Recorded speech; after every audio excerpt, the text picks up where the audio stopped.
Good morning, my brothers and sisters. Welcome to the book of Genesis. We're in the 110th little 7-minute segment of Genesis, and we're in Genesis chapter 25. We're going to start in verse 19 today.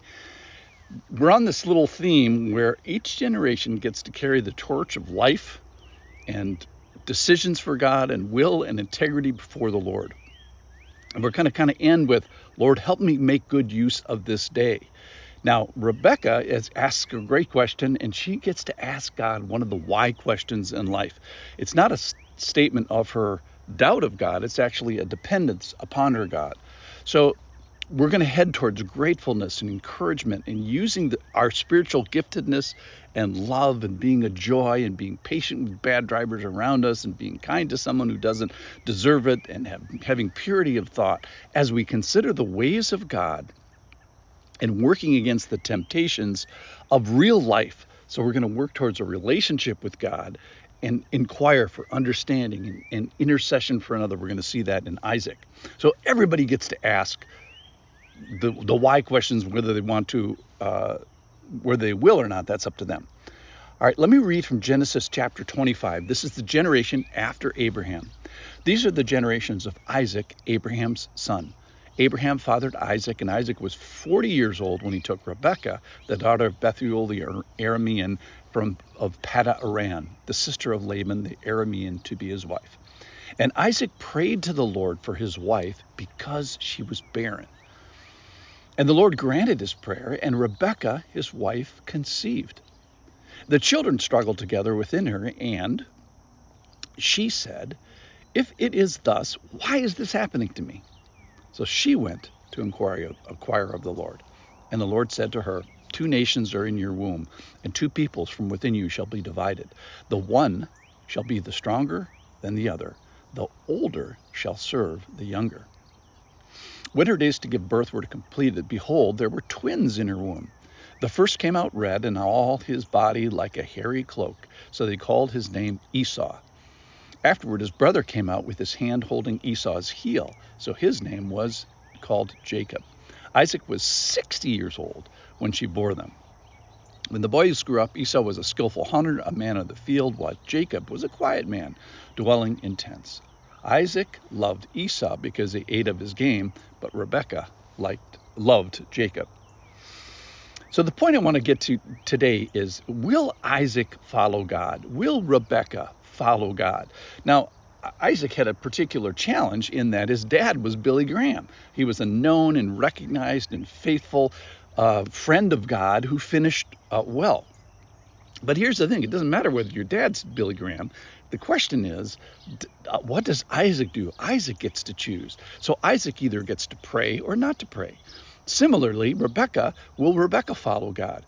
So she kind of could try to go on the coattails and say, my husband's a faithful person, my father-in-law is famous and rich, and I am going to earn some merit based on the faith of my family or my spouse. No, she asks, why is this happening to me?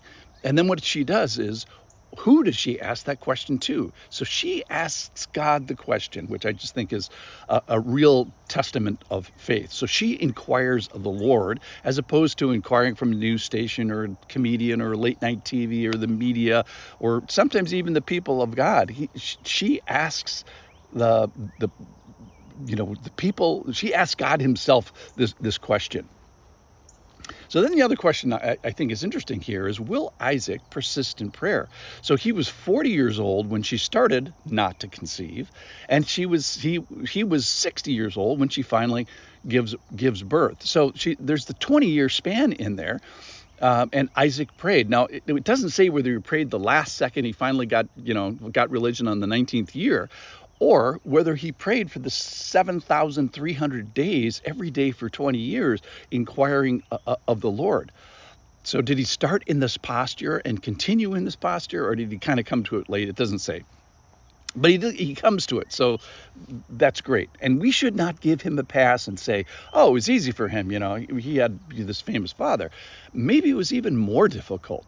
And, so far we know he's got an infertile wife, he's got tension in the home, he's got child favoritism. In other words, it sounds like a real family with real problems.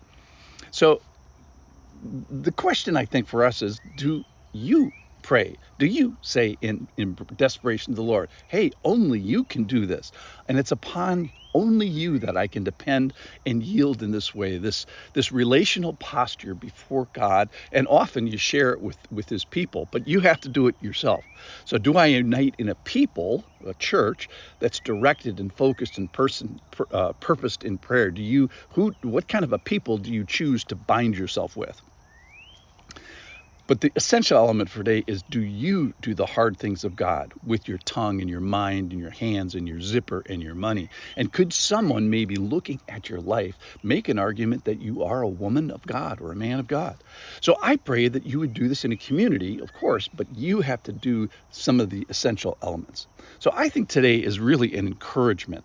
So can you respond faithfully with the tensions and the strife and the difficulties that are before you? I imagine your life is challenging. You have unknowns, maybe it's infertility like they do here, or heritage or marriage or child rearing, or, the real stuff, integrity in school. So people around you are going to be, you get to do this life with knuckleheads, right? So, they're going to be disappointing you to a certain extent, but the point is, you're not supposed to be disappointing God. You're not supposed to be disappointing other people. So do you respond faithfully to the spiritual challenges of your day, this day, your real temptations? So, are you going to wrestle with impatience and anger and lust and greed and pride, the usual stuff? So today, as you walk through your day, watch for them, fight them, turn to the Lord, inquire of the Lord, petition for other people. We see all this in the passage. And God would love to hear from you, like he did from Rebekah, a why question, just like Rebekah did. It would make God's day. So go make God's day today. Thanks for listening.